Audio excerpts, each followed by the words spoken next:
خب بچه اومدیم با یه بازی دیگه. ببین بچه این بازی اصلا فرق میکنه. این بازی اصلا پدر در آوردنه.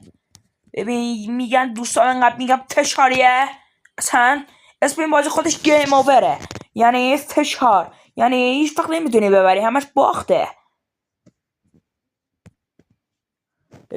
ببین خب برو بالا دیگه حیوان. بابا چیه؟ برو بالا ببین آفرین. یه بار ازت تعریف کردم آروم. بیا پایین آفرین. بابا بیا پایین. بپر بالا بگیر حسابو. وای بابا چرا نمیره بالا؟ خب من چی کار کنم بگو؟ 20 ساب نمیچون 120 سابو در بیاری، حتما با چکش بری. همین شد.